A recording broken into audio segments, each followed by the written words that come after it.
Hello and welcome to this segment of Take 5 with Tony. Spring has sprung here in Southwest Virginia, well, more or less. It has begun to warm up a little bit. We're getting a bit more sunshine. There's plenty of moisture in the ground. And even our asparagus has begun to come up and we've had our first few pickings. But winter's weather is not quite over yet. We've got this area of early plantings covered. We used to have high tunnels. Unfortunately, they were destroyed by a big snow a year ago. But now we're using some what's called low tunnels, low covers here. And we're doing this in order to protect early plantings. Now, in about 4 more nights, the weather forecasters are giving out 26 degrees. That's awful cold, even for cool season crops like broccoli, cauliflower, broccolini, lettuce, and things like that. And that's primarily what's underneath of this cover. What we did, we put these plants out a couple of weeks ago.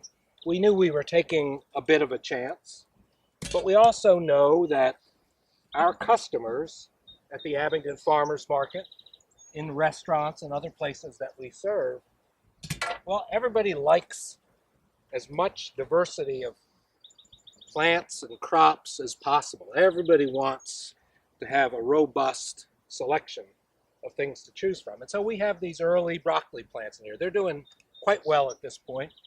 A little bit of a mulch, a dark mulch to warm up the ground, and the row cover, the floating row cover, protecting them from the extremes of cold. We have a little over 1,000 broccoli and cauliflower out in our first couple of plantings, along with actually some early tomatoes, which have a triple layer of protection. Now, I'm talking about all of this because when you talk about local food systems, one of the wonderful things that's happened over the last couple of years is that there's not only a lot more people growing things, but there's a lot more to choose from. One of the things, though, that gets lost in that is the risk that farmers take. So I've gone to a little bit of extra time and expense for these materials and the time it takes to cover them. But here's the bigger issue. If our system works well enough and it doesn't get too much lower than 26 or 27 degrees this coming week, we'll probably do fine and be able to bring broccoli, cauliflower, and other crops to market several weeks earlier. Our customers will be thrilled, chefs will be happy. But if we fail, if it gets just a little bit too cold, and these plants are damaged or killed by that extreme cold, well, of course, we'll take the loss. Our customers will be disappointed. The chefs will have to delay incorporating them on their menus. But the risk ultimately comes back to the farmers. And this is one of those food costs that we often don't think about when we think about supporting our local farmers.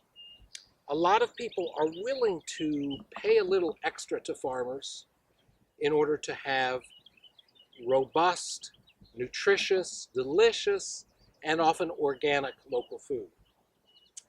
But nowadays, because our global food system provides what I call ubiquitous abundance, that is to say, pretty much everything, everywhere, all the time, because of that global food system, farmers don't get much of a premium anymore for very early local crops, be it broccoli, spinach, or tomatoes. The global food system has sort of leveled out pricing, and now buyers expect local farmers to be pretty competitive on that pricing. What that means, though, is that when you take those risks, if those risks lead to failure and costs, that's not paid for in the price of the local food. It's just one of those unseen challenges that many farmers face. Well, we'll hope that our little risky experiment here works out, and in a few weeks we'll be bringing broccoli, cauliflower, and other crops to market. Until then, hope to see you and take care.